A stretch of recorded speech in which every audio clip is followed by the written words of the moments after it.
উৰুকাৰ প্ৰস্তুতি কেনে ৰাইজসকল? আমাৰ পিছে উৰুকাৰ প্ৰস্তুতি পূৰা একদম তুংগত উঠিছে। নমস্কাৰ, মই প্ৰিয়ংকা প্ৰিয়। মোৰ আন এটি মিনি ব্লগলৈ আপোনালোক সকলোকে স্বাগতম জনাইছোঁ। সকলোলৈকে মাঘৰ বিহুৰ উৰুকাৰ বহুত বেছি শুভেচ্ছা জ্ঞাপন কৰিছোঁ। সকলোৱে ভালদৰে ভোগ কৰক দেই।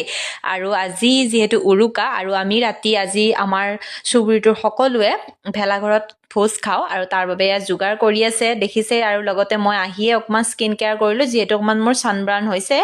আৰু ইফালে দেউতাই মায়ে কৰি আছে চুঙা পিঠাৰ কাৰণে তৈয়াৰী আৰু সেইখিনিও অকণমানকৈ দেখুৱাই দিলোঁ যিহেতু মমেণ্টটো মোৰ খুব বেছি এটা ভাল লাগিল। আৰু মায়ে কাটি আছে আনাৰস, যিহেতু দেউতাই আনাৰস আনিছিল আৰু মোৰ খাব মন গ'ল। আৰু ইফালে খুৰাই ভোজৰ তৈয়াৰীবিলাক কৰি আছে, সোনকালে কৰিছে তেতিয়াই ৰাতিলৈ সোনকালে হ'ব নহয় জানো। ইফালে ৰাজহাঁহ আৰু মানে খাহীটো কাটি আছে আৰু আমিও এনেকৈ কাটা চাই আছোঁ। বাকীখিনি বাৰু আপোনালোকক দীঘলীয়া ব্লগত দেখুৱাম, দীঘলীয়া ব্লগ দিছোঁ, আপোনালোকে চাব। আৰু আন ভিডিঅ'সমূহ আহি আছে।